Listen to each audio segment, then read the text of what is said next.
Guys, இன்னைக்கு நம்ம kidnap கால் ட்ராமாவோட 9th part தான் பார்க்க போறோம். வெல்கம் டு டிகிசஸ். நம்ம சேனலுக்கு யாராவது புதுசா இருந்தீங்கன்னா மறக்காம சப்ஸ்கிரைப் பண்ணிக்கோங்க. இன்னைக்கு நம்ம வீடியோக்குள்ள போயிடலாமா? ஃபர்ஸ்ட் எபிசோட்ல ஹீரோயினுக்கு அவங்க அப்பாவோட பயாலஜிக்கல் சன் இல்ல அப்படின்னு தெரிய வந்திருக்கும். அது மட்டும் இல்லாம ஹீரோ சின்ன வயசுல ஒருத்தர் கூட இருந்திருப்பாரு. அவரை பாக்குறதுக்காக போகும்போது அங்க ஃபயர் ஆக்சிடென்ட் ஆயிருக்கும். ஹீரோயினோட அக்கா தான் சொல்றாங்க, இனிமேலும் நீ ஹீரோ கூட இருக்கணும்னு அவசியமே இல்லை, இந்த டாக்குமெண்ட்ஸ் எல்லாமே காமிச்சு நம்ம டைவர்ஸ் வாங்கிக்கலாம், நீ வந்து அப்படின்னு கூப்பிடுறாங்க. நான் இங்க இருக்கிறது என்னோட இஷ்டம் அப்படின்னு சொல்லி ஹீரோயின் பேசுறாங்க. அவங்க அக்காவுக்கு ஷாக் ஆகுது. இவ்வளவு நாள் பேசாதவ ஹீரோக்காக பேசுறாளே அப்படிங்கிற மாதிரி பாக்குறாங்க. நான் எங்க இருக்கணும்னு சொல்லி நீங்க முடிவு பண்ணாதீங்க, எனக்கு ஹீரோவை பிடிச்சிருக்கு, அதனால நான் இங்க இருக்கேன் அப்படின்னு சொல்லி போல்டா சொல்லிடுறாங்க. இங்க ஹீரோ கண்ணை முழிச்சிடுறாரு. பார்த்தா ஃபுல்லா நெருப்பா இருக்கு. சரி, அவர் தூக்கிட்டு அப்படியே வெளியே போயிடலாம் அப்படின்னு சொல்லி தூக்கிட்டு வெளியே வர ட்ரை பண்ணும்போது மேல இருந்து ஒரு கட்டை அப்படியே கீழே விழுகுது. அப்படியே ஹீரோயினை காமிச்சா அவங்க அக்கா கிளம்பிடுறாங்க. என்னடா இன்னுமே ஹீரோவை காணோம், ஒரு வேளை கிட்னாப்னால ஏதோ பிரச்சனை வந்திருக்குமோ அப்படின்னு சொல்லி பயந்து உடனே போலீஸுக்கு கால் பண்றாங்க. என் ஹஸ்பண்டை காணோம், கண்டுபிடிச்சு கொடுங்க, 6 மணி நேரம் ஆச்சுன்னா 6 மணி நேரம் தானே ஆச்சு, கொஞ்ச நேரம் பொறுமையா இரு, ஏதாவது ஒர்க்கா இருக்கும் அப்படின்னு சொல்றாங்க போலீஸ். இல்ல, இந்த மாதிரிலாம் அவர் லேட்டா வந்ததே இல்ல அப்படின்னு சொல்லும்போது, இல்லம்மா ஏதாவது ஒர்க்கா தான் இருக்கும், மேல கேஸ் மென்டலா பாதிக்கப்பட்டிருக்காரு, அப்படி இல்லைன்னா ஏதாவது இவர் மிரட்டுற மாதிரி கால் ஏதாவது வந்திருக்கா அப்படின்னு கேட்கும்போது, ஆமா வந்திருக்கு, அவர் இருக்க இடத்துல பாம் கூட வச்சிருக்காங்க, அவர் ரொம்பவே மிரட்டிட்டு இருந்தாங்க கால் பண்ணின்னு சொல்லவும், யாரோட ஒய்ஃப் நீ, உன் ஹஸ்பண்ட் பேரை சொல்லு அப்படின்னு கேட்டோன்னே எப்படி சொல்றது, ஹீரோ தான் யாருக்கிட்டயுமே சொல்லக்கூடாதுன்னு சொல்லி வச்சிருக்காருல, அதனால ஹீரோயின் அப்படியே கட் பண்ணிடுறாங்க. ஹீரோவோட உண்மையான பேர் என்ன அப்படின்னு கேட்கும்போது, எனக்கு தெரியாது, என்னதான் இவன் நம்ம பக்கத்து வீட்டுல இருந்தாலுமே நான் 15 வயசுக்கு அப்புறம் தான் இவனை பார்த்திருக்கேன், இதனால கூட இருக்கலாம் அப்படின்னு சொல்றாங்க. இங்க அப்படியே கட் பண்ணா இப்ப அவங்க அம்மா அப்பாட்ட தான் வந்திருக்காங்க. போலீஸ் கால் பண்ணி ஹீரோவை காணோம்னு சொல்லி ரிப்போர்ட் பண்ணுங்க அப்படின்னு சொல்லி பேசுறாங்க. உன்னால பேச முடியுமா அப்படின்னு சொல்லி ஆச்சரியமா கேக்குறாங்க. ஹீரோக்கு 15 வயசு ஆகுற வரைக்கும் அவனை நீங்க வெளி உலகத்துக்கு காட்டவே இல்லையே, இதுக்கு பின்னாடி ஏதோ ஒரு ரீசன் இருக்குதானே அப்படின்னு சொல்லும் போது அவங்க அம்மா அப்படியே சமாளிக்க ஆரம்பிக்கிறாங்க. என் பையன் எனக்கு ரொம்ப முக்கியம், நான் ரிப்போர்ட் பண்றேமா, நீ போ அப்படின்னு சொல்லி ஹீரோயின் அனுப்பி வைக்கிறாங்க. ஹீரோயின் வெளியே வரும்போது அங்க ஒர்க் பண்ற ஒருத்தர் அப்படியே ஸ்டாப் பண்றாரு. உனக்கு எவ்வளவு தெரியும் ஹீரோவை பத்தி அப்படின்னு கேட்கும்போது, என்ன சொல்றீங்க அப்படின்னு ஹீரோயின் கேக்குறாங்க. சின்ன வயசுல ஹீரோக்கு 2 கண்ணும் வேற கலர்ல இருக்கும். ஆனா ஒரு ஆபரேஷனுக்கு அப்புறம் தான் அவனுக்கு 2 கண்ணும் ஒரே கலர்ல மாறுச்சு அப்படின்னு சொல்லும்போது ஹீரோனுக்கு அப்படியே ஷாக் ஆகுது. ஏன்னா அந்த கிட்னாப்பருக்கு தானே 2 கண்ணுமே வேற கலர்ல இருக்கும். அப்படி பார்த்தா உண்மையான சியாங் தான் அந்த கிட்னாப்பர். ஆபரேஷனுக்கு அப்புறம் அவன் வீட்டுக்குள்ள வரக்கே ரொம்ப பயந்தான், ரூமை விட்டு வெளியவே வரமாட்டான் அப்படின்னு சொல்லும்போது ஹீரோனுக்கு எல்லாமே புரிஞ்சிருது.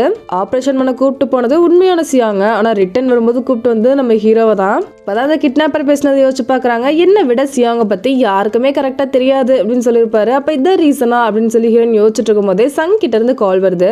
அட்டன் பண்ணதுமே வேகமா ஹாஸ்பிட்டல் ஓடி வராங்க. என்னாச்சு, பெரிய ப்ராப்ளம் எதுவும் இல்ல அப்படின்னு சொல்லி பதட்டமா கேக்குறாங்க. அதெல்லாம் எதுவும் இல்ல, டாக்டர் செக் பண்ணிட்டு இருக்காங்க அப்படின்னு சொல்றாரு. எப்படி அங்க போன அப்படின்னு கேட்கும்போது, நான் தான் கிரைம் ரிப்போர்ட் அப்படிங்கிற ஷோக்கு ஆர்ஃபனேஜ் குழந்தைங்களை காணாம போன கேஸ் எடுத்து விசாரிச்சுட்டு இருக்கேன்ல, அந்த ஷாப்போட ஓனர் கிட்ட விசாரிக்கலான்னு போனேன். ஆனா அவர்கிட்ட கேட்டதுமே கதவை அப்படியே சாத்திட்டாரு. சரி கிளம்பலாம் அப்படின்னு வந்துட்டு இருக்கும் போது ஹீரோ அந்த பக்கம் வந்ததை பார்த்தேன். நானுமே பின்னாடியே ஃபாலோ பண்ணிட்டு போனேன். அப்பதான் அங்க ஃபயர் ஆக்சிடென்ட் ஆனதை பார்த்தேன். ஸோ ஹெல்ப் பண்ணலான்னு உள்ள போய் 2 பேருமே காப்பாற்றி வெளியே கூப்பிட்டு வந்தேன். ஹீரோக்கு கொஞ்சம் அடிபட்டுருந்துச்சு, வெளியே வரமே அந்த கடை அப்படியே வெடிச்சிருச்சு அப்படின்னு சொல்றாரு. 2 பேருக்குள்ள என்ன ரிலேஷன்ஷிப் சொல்லி எனக்கு தெரியல, ஆனா அவன் கால் வந்துகிட்டே இருந்துச்சு, அதனாலதான் நான் உனக்கு கால் பேக் பண்ணேன் அப்படின்னு சொல்றாரு. அப்ப கரெக்டா டாக்டர் வராரு. ஹீரோக்கு எந்த பிரச்சனையுமே இல்லை, இப்ப நார்மல் வார்டுக்கு மாத்திடுவோம், அதுக்கப்புறம் நீங்க போய் பாத்துக்கலாம் அப்படின்னு சொல்லிட்டு அங்க இருந்து கிளம்புறாரு. வெளியே கூப்பிட்டு ஹீரோயின் பக்கத்துல போய் நின்னுக்கிறாங்க. நிறைய அடிபட்டிருக்கு. ஹீரோயின் கையை பிடிச்சிட்டு அழுதுட்டே பக்கத்துல உட்காந்துருக்காங்க. எப்பெல்லாம் தனியா இருந்தனும், எப்பெல்லாம் பயந்தனும், நீ என் பக்கத்துல இருந்திருக்க, நீ என்ன புரிஞ்சுக்கிட்டு என்னையாவே ஏத்துக்கிட்ட, ஆனா நான் இவ்வளவு நாள் உன்னை புரிஞ்சுக்காம போயிட்டுல, நான் உனக்கு ஏதாவது செய்யணும் அப்படின்னு சொல்லி அழுதுட்டே பக்கத்துல உட்காந்துருக்காங்க. கிட்னாப்பர் காமிச்சா மீனை துண்டா வெட்டி அப்படியே தைச்சு வச்சுட்டு இருக்காரு. அப்ப அவரோட பார்ட்னர் கிட்ட இந்த மெசேஜ் வருது, நீ தானே இதை பண்ண, தேவையில்லாத வேலையில செஞ்சுட்டு இருக்காத, நான் உன்னை வார்ன் பண்றேன் அப்படிங்கும் போது, நான் எதுவுமே பண்ணலையே அப்படிங்கிற மாதிரி ஒரு சிரிச்சுட்டே ரிப்ளை பண்றாரு. பிளாஷ்பேக் வச்சு பாக்குறாரு. சின்ன வயசுல ஹீரோ ஃபிஷ் எல்லாம் பிடிச்சிட்டு இருந்திருப்பாரு. தூரத்துல சியாங் அவர் தாத்தா கூட நின்றுட்டு இருந்திருப்பாரு. ஆனா 2 பேருமே பார்த்திருக்க மாட்டாங்க ஹீரோவை. ஹீரோ கூட ஒரு பெரியவர் இருப்பாருல, வேகமா வருவாரு, கையில ஒரு பிளாக் பேக் வச்சிருப்பாரு. இங்க என்ன பண்ற, வீட்டுக்குள்ள போ, உடனே தூங்கிரு, நைட் வெளியே வரவே வராத அப்படின்னு சொல்லி வார்ன் பண்ணி தான் உள்ள விட்டுட்டு வந்திருப்பாரு. ஆனா ஹீரோ கேட்காம நைட் நேரம் வெளியே வந்திருப்பாரு. அப்பதான் அந்த தாத்தா சியாங்க தண்ணிக்குள்ள முக்கிட்டு இருந்திருப்பாரு. ஹீரோ அதை பார்த்திருப்பாரு. ஒரு கனவு கூட அடிக்கடி வரும்ல, இதுதான் அதான் தாத்தா சியாங்க அப்படியே தண்ணிக்குள்ள முக்கிட்டு இருந்திருப்பாரு. இதை பெரியவர் பார்த்ததுமே கண்ணை க்ளோஸ் பண்ணிருப்பாரு. எதுக்காக வெளியே வந்தேன், உன வெளியே வராதான்னு சொன்ன, வீட்டுக்குள்ள போ அப்படின்னு சொல்லி அனுப்பிச்சு விட்டுருப்பாரு. ஹீரோ அதை கேட்டுக்க மாட்டாரு. கொஞ்ச நேரம் கழிச்சு மறுபடியுமே வெளியே வந்திருப்பாரு. ஆனா இந்த டைம் தாத்தா பாத்துறாரு ஹீரோவை. இந்த உலகத்துல நிறைய இடத்துல மான்ஸ்டர் பிறக்குறாங்க, ஆனா எனக்கு ஏன் பிறக்கணும், ஃபர்ஸ்ட் ஃபிஷ் எல்லாம் கொன்னா, அதுக்கப்புறம் கேட்டை கொன்னா, இப்ப அவனோட சின்ன வயசுல இருக்க ஒரு குழந்தைய கொண்டிருக்கான் அப்படின்னு சொல்லும்போது ஹீரோக்கு அப்படியே பயமாகுது. பின்னாடி போயிட்டே இருக்காரு, இவர் முன்னாடி வந்துட்டே இருக்காரு. ஒரு கட்டத்துல ஹீரோவால பின்னாடி போறதுக்கு இடமே இல்ல, பின்னாடி தண்ணி தான் இருக்கு, அப்படியே ஸ்டாப் ஆகுறாரு. அப்படியே ஒன்னொன்னா கொண்டுட்டு இருந்தான். நாங்களும் பிளாக் பேக்ல போட்டு தூக்கி வீசிட்டு இருந்தோம். இப்போ அவனையே பிளாக் பேக்ல போடுற மாதிரி ஆயிடுச்சு அப்படின்னு சொல்றாரு. ஹீரோக்கு பயமாகிடுது.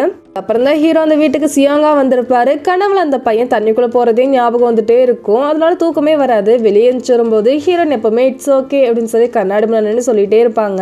இவருமே அதே மாதிரி சொல்லியிருப்பாரு. இப்போ அப்படியே ஹாஸ்பிட்டல்ல கண்ண முழிக்கிறாரு. ஹீரோயின் தான் பக்கத்துல இருக்காங்க. ஓகே உனக்கு எதுவும் இல்லை அப்படின்னு சொல்லிட்டு இருக்காங்க. நீ பேசுறது எனக்கு கேக்குது, இட்ஸ் ஓகே நீ சொன்னதானே அப்படின்னு சொல்லி ஹீரோ சொல்றாரு. இருங்க நான் டாக்டர் கூப்பிட்டு வரேன் அப்படின்னு சொல்லும்போது கையை பிடிச்சுக்கிறாரு. எதுவும் இல்லை அப்படின்னு சொல்லும்போது இருங்க நான் டாக்டர் கூப்பிட்டு வரேன் அப்படின்னு சொல்லிட்டு வெளியே வந்துடுறாங்க ஹீரோயின். சங் அப்படியே ஹீரோ பார்க்கறதுக்காக வராரு. இது என்னோட அப்பாவோட ஹாஸ்பிட்டல் தான், நீ சரியார வரைக்கும் இங்கே ட்ரீட்மெண்ட் பண்ணிக்கலாம் அப்படின்னு சொல்லும்போது என் கூட இருந்தவருக்கு என்னாச்சு அப்படின்னு ஹீரோ ஃபர்ஸ்ட் கேட்குறாரு. சங்கே அவர் கூட்டு போய் காமிக்கிறாரு. கொஞ்சம் சீரியஸாக தான் இருக்காரு. சரி இவர் கூட உனக்கு என்ன ரிலேஷன்ஷிப் அப்படின்னு கேட்கும்போது இவர் தான் என்ன வளர்த்தாரு அப்படின்னு சொல்லி ஹீரோ சொல்றாரு. சங் புரியாம பாக்குறாரு. அது பெரிய கதை, அது மட்டும் இல்லாமல் கொஞ்சம் பர்சனலாக கூட அப்படின்னு சொல்லும்போது அப்போ ஜோ கூட உனக்கு என்ன ரிலேஷன்ஷிப் அப்படின்னு கேட்கும்போது அவ தான் எனக்கு இருக்க ஒரே ஃபேமிலி மெம்பர் அப்படின்னு சொல்லவும் இவருக்கு புரிஞ்சிருது ஒய்ஃப் தான் அப்படின்னு சொல்லி.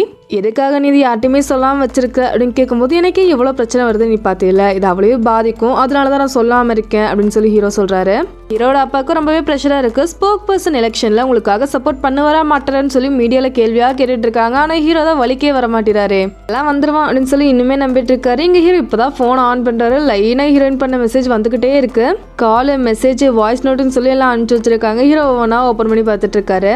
ஹீரோயின் எங்கே போன நீ, இவ்வளோ நாளாக இந்த மாதிரி லேட்டாக வந்ததே இல்லையே, என்னாச்சு உனக்கு, என்கிட்ட சீக்கிரம் வந்துருவேன் தானே சொன்னேன் அப்படின்னு சொல்லி வாய்ஸ் மெயில் அமைச்சிருக்காங்க. அப்போ கரெக்டாக ஒரு நர்ஸ் வராங்க. வெளியே என் கார்டியன் இருக்காங்களா அப்படின்னு கேட்கும்போது யாருமே இல்லையே அப்படின்னு சொல்லவும் ஹீரோ யோசிக்கிறாரு. ஹீரோயின் எங்கே போயிருப்பாங்க அப்படின்னு சொல்லி கால் பண்ணுறாரு. ஆனால் அவங்க வீட்டுக்கு வந்து எதையும் தேடிட்டு இருக்காங்க. ஹீரோ காலை கூட அட்டென்ட் பண்ண மாட்டாங்க. என்னடா தேடுறாங்கன்னு பார்த்தா அந்த கிட்னாப்பரோட ஃபோனை தான் எடுக்கிறாங்க. ஏதோ யோசிக்கிறாங்க. இங்கே அப்படியே கட் பண்ணி ஹீரோட அப்பாவை காமிக்கிறாங்க. அவர் தான் எலெக்ஷனில் நிற்கிறாருல, அதனால சின்ன சின்னதாக ஷோ மாதிரிலாம் செஞ்சுட்டு இருக்காரு. இப்போ வந்து குக்கிங் ஷோ தான் பண்ணிட்டு இருக்காரு. நம்ம நண்டு தான் சமைக்க போறோம், இன்னும் உயிரோட தான் இருக்கு பாருங்க அப்படின்னு சொல்லி கையில் எடுக்கும்போது அப்படியே கையை கடிச்சிருது. வலி தாங்க முடியல, கத்திட்டு இருக்காரு. மீடியாலாம் பார்த்துட்டு இருக்காங்க. அப்போ அந்த இடத்துக்கு ஹீரோனோட அக்கா வராங்க. இவ தான் என் மருமக அப்படின்னு சொல்லி எல்லா மீடியா முன்னாடியுமே இன்ட்ரடியூஸ் பண்றாரு. ஹீரோ வேகமா ஹாஸ்பிட்டல்ல இருந்து கிளம்பி வராரு. எங்கடா போறாருன்னு பார்த்தா ஹீரோயின் போலீஸ் ஸ்டேஷன் நின்றுட்டு இருக்காங்க. வேகமா வந்து தடுக்கிறாரு. என்ன பண்ற நீ அப்படின்னு கேட்டா அவங்க கையை அப்படியே பின்னாடி மறைக்கிறாங்க. உடனே அவங்க பர்ஸ் வாங்கி பார்த்தா அதுல இந்த கிட்னாப்பரோட போன் தான் இருக்கு. இதை நான் கொடுக்க போறேன், அப்பதான் இது எல்லாமே சரியாகும் அப்படின்னு ஹீரோயின் சொல்றாங்க. ஆனா இவர் விடவே மாட்டேறாரு. நீ எதுக்காக இதெல்லாம் பண்ணிட்டு இருக்க, கரெக்டா தானே போயிட்டு இருக்கு அப்படின்னு சொல்லும்போது என்ன கரெக்டா போச்சு, நீ சியான் இல்லைன்னு சொல்லி எனக்கு தெரிஞ்சிருச்சு, நீ எவ்வளவு கஷ்டப்பட்டிருப்ப, அது எதுவுமே புரிஞ்சுக்காம நானும் அந்த கிட்னாப்பர் கூட சேர்ந்து உன்னை மிரட்டிட்டு இருந்திருக்கேன், நான் எவ்வளவு பெரிய லூசு தெரியுமா அப்படின்னு சொல்லிட்டு அழுகுறாங்க.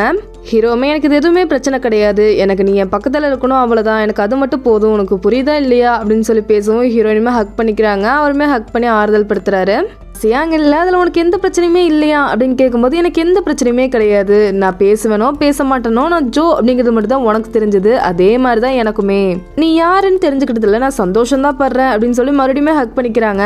ஹீரோக்குமே ரொம்ப சந்தோஷமா இருக்கு. இங்க அப்படியே கட் பண்ணா மறுபடியும் ஹீரோட அப்பா தான் காமிக்கிறாங்க. சமைச்செல்லாம் முடிச்சிடுறாங்க. ஆனா இன்ஹா சும்மா இருக்க மாதிரியே இல்லை, உங்க பையனை பார்த்தா அவங்க 2 பேரும் மாதிரியுமே இல்லையே அப்படின்னு சொல்லி வேணுங்கனே வம்பிழுக்கிறாங்க. அட அப்பெல்லாம் யாரு சொன்னா, நானும் சின்ன வயசுல பார்க்க ஹீரோ மாதிரியே தான் இருப்பேன் அப்படின்னு சொல்லி அப்பா சமாளிக்கிறாரு. ஓ அப்படியா, அப்ப போட்டோ காமிங்க அப்படின்னு சொல்லி வேணுனே கேக்குறாங்க. அப்ப ஒருத்தர் மீடியால இருந்து பேச ஆரம்பிக்கிறாரு. உங்களுக்கும் ஹீரோக்கும் கல்யாணம் ஆகி 3 வருஷம் ஆச்சு, ஆனா 2 பேரும் எந்த ஃபங்க்ஷனுக்குமே தனியா வந்ததே இல்லையே, ஏன் அப்படின்னு சொல்லி கேட்கும்போது சொல்றாங்க, நான் கல்யாணத்துக்கு முன்னாடி பார்த்த சியாங்கோ, கல்யாணத்துக்கு அப்புறம் பார்த்த சியாங்கோ வேற வேற, அதுவும் இவங்க பையன் அப்படின்னு சொல்ல வரும்போது ஹீரோட அம்மா வேகமா தடுக்கிறதுக்காக வராங்க. அப்ப வெளியில டெலிவரி அப்படின்னு சொல்லி சவுண்ட் கேக்குது. எல்லாருமே டிஸ்ட்ராக்ட் ஆயிடுறாங்க. அந்த பார்சல் ஓபன் பண்ணி பார்க்கும்போது உண்மையான சியாங் அந்த மீனெல்லாம் வெட்டிட்டு அப்புறம் தைச்சிட்டு இருந்திருப்பார்ல, அதுதான் வந்திருக்கு. எல்லாருக்கும் ஒரு மாறி ஆகிடுது. ஆனா ஹீரோட அம்மா பாத்திரமே கண்டுபிடிச்சிடுறாங்க, நம்ம பையன் தான் அப்படிங்கிற மாதிரி வேகமா வெளியே போய் பாக்குறாங்க. அவர் பைக்ல போயிட்டு இருக்காரு. இவங்களுமே கார் எடுத்துட்டு ஃபாலோ பண்ண ஆரம்பிக்கிறாங்க. சங்க காமிச்சா அந்த ஃபயர் ஆக்சிடென்ட்ல இவருக்குமே கொஞ்சம் அடிபட்டிருக்கோம், கட்டெல்லாம் போட்டிருக்காரு. யூரி பார்த்ததுமே பதறாங்க. என்னாச்சு உனக்கு அப்படின்னு கேட்கும்போது சொல்றவா அப்படின்னு சொல்லி சாப்பிட்றக்காக கூப்பிட்டு போறாரு. சின்ன அடிதான் அப்படின்னு சொல்லும்போது இது உனக்கு சின்ன அடியா, எப்படி அடிபட்டுச்சு அப்படின்னு கேட்டா ஒரு ஃபயர் ஆக்சிடென்ட் அப்படின்னு வாயதான் திறக்கிறாரு. இவங்க சாப்பிட்டதெல்லாம் ஒரு ஃபேஸ்லேயே துப்பிடுறாங்க. ஃபயர் ஆக்சிடென்ட்டா அப்படின்னு சொல்லிட்டு ஐயோ சாரி அப்படின்னு சொல்லி தொடச்சு விட்டுட்டு இருக்காங்க. அப்படியே ஹீரோனோட அக்கா காமிச்சா பேசுறதெல்லாம் பேசிட்டு என் ஃபேஸ் மீடியால வராம பாத்துக்கோங்க அப்படின்னு சொல்லிட்டு திமிரா போறாங்க. ஹீரோட அப்பாக்கு டென்ஷன் ஆகிடுது. அப்படியே ஹீரோவை காமிச்சா எனக்கு தூக்கமே வர மாட்டேது, கண்ணை 3 நாளே அந்த ஃபயர் ஆக்சிடென்ட் ஞாபகம் வருது, நான் தூங்குற வரைக்கும் கூடயே இருக்கியா அப்படின்னு சொல்லி கேட்குறாரு. ஹீரோயின் எப்படி முடியாதுன்னு சொல்லுவாங்க. அப்படியே பக்கத்தில் படுத்துக்கிறாங்க. போலீஸ் ஸ்டேஷன் தான் போறேன்னு சொல்லி எப்படி கண்டுபிடிச்ச அப்படின்னு கேட்கும்போது இதோ இப்படிதான் அப்படின்னு சொல்லி ஃபோனை காமிக்கிறாரு. அதில் ஹீரோயினோட லைவ் லொகேஷன் காமிக்குது.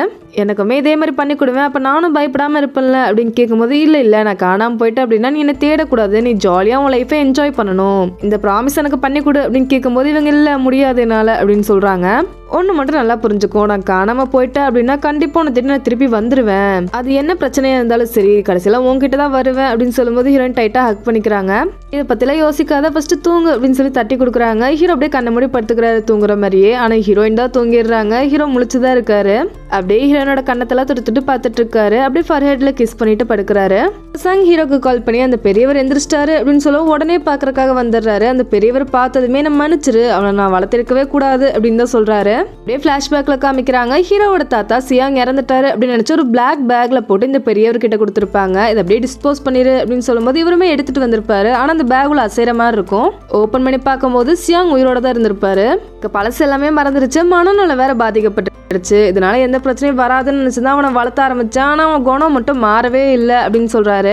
என்ன வளர்த்தின மாதிரியே நீங்க அவனையும் வளர்த்திருக்கீங்க, அவன் எங்க இருப்பான்னு சொல்லுங்க, இதை நம்ம முடிச்சே ஆகணும், உண்மையான சியாங் யாருன்னு சொல்லி நம்ம வெளியே கொண்டு வந்தாகணும் அப்படின்னு சொல்லி ஹீரோ சொல்றாரு. அப்படியே கட் பண்ணா ஹீரோயினும் சங்கும் பேசுறதா காமிக்கிறாங்க. சங் தான் சொல்லிட்டு இருக்காரு, நான் கூட ஹீரோ தப்பா நினைச்சிட்டேன், ஆனா அவனை மறைக்கணும்னு நினைக்கல, பாதுகாக்கணும்னு நினைக்கிறான், நீயும் அவனை புரிஞ்சுக்கோ அப்படின்னு சொல்லும்போது ஹீரோயின் யோசிச்சு பாக்குறாங்க. ஃபர்ஸ்ட் எபிசோட்ல ஹீரோ சொல்லிருப்பாரு, அவ தான் என்னோட வீக்னஸ், நான் ஃபேஸ் பண்ற எதையுமே அவ ஃபேஸ் பண்ண கூடாதுன்னு நான் நினைக்கிறேன், அவளை நான் பாதுகாக்கணும்னு நினைக்கிறேன் அப்படின்னு சொல்லிருப்பாரு. அதை யோசிச்சுட்டே உள்ள வராங்க. ஹீரோ டை கட்டிட்டு இருக்காரு. நான் கட்டி விடவா அப்படின்னு கேட்கும்போது உனக்கு தெரியுமா அப்படின்னு கேட்கிறாரு.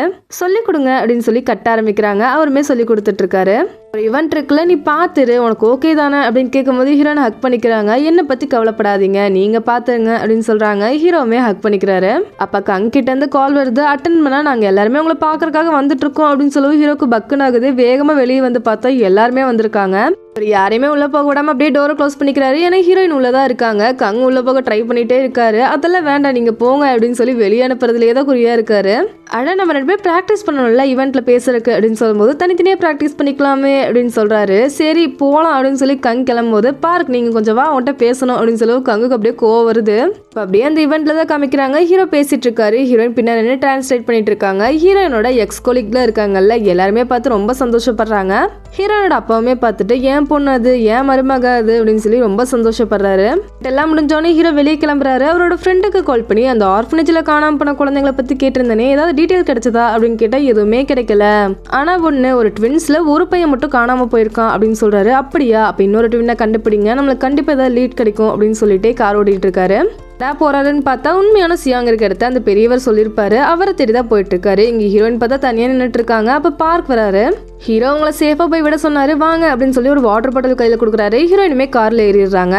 ஹீரோ பெரியவர் சொன்ன இடத்துக்கு வந்துடுறாரு. அங்க ஃபுல்லாவே பாடி அப்படியே புதைச்ச மாதிரியே இருக்கு. என்னடா இது அப்படின்னு பார்த்துட்டே நிக்கிறாரு. அப்பா அவரோட ஃப்ரெண்டு கால் பண்றாரு. அந்த ட்வின் பிரதரோட ஒரு டீட்டெயில் கிடைச்சிருக்கு அப்படின்னு சொல்லி ஹீரோக்கு அனுப்பிச்சு விடுறாரு. அது ஓபன் பண்ணி பார்த்தது ஹீரோக்கு அவ்வளோ ஒரு ஷாக்கு. இங்க அப்படியே கட் பண்ணி பார்க்க காமிச்சா கார் ஒரு இடத்துல நிப்பாட்டுறாரு. ஹீரோயின் அங்க அப்படியே மயங்கி இருக்காங்க. கையில அவர் கொடுத்த வாட்டர் பாட்டில் இருக்கு. அதுலதான் மயக்க மருந்து கலந்துருப்பாரு போல. ஹீரோ கால் பண்ணிட்டே இருக்காரு. ஆனா பார்க் எடுக்கவே மாட்டேறாரு. ஹீரோயினுக்கு கால் பண்ணி பார்த்தா ரீச் ஆக மாட்டேது. இப்பதான் இந்த ரிப்போர்ட்ல காமிக்கிறாங்க. அந்த ட்வின் பிரதர் வேற யாரும் இல்ல, பார்க் தான். ஹீரோக்கு ரொம்பவே பயமா இருக்கு. கரெக்டா பார்க் கையிலேயே நம்ம ஹீரோயினை கொடுத்துருக்கோமே அப்படின்னு சொல்லி யோசிச்சிட்டே நிக்கிறாரு. இதோட இந்த எபிசோட் முடியுது. இதுக்கப்புறம் வேற எபிசோட்ஸ் எல்லாம் மிஸ் பண்ணாம பார்க்கணும்னா டிராமா கிசஸ் சேனலை சப்ஸ்கிரைப் பண்ணிக்கோங்க. டிராமா எப்படி இருந்துச்சு, இதுக்கப்புறம் என்ன டிராமா பார்க்கலாம் அப்படின்னு சொல்லி கமெண்ட்ல சொல்லுங்க. தேங்க்யூ.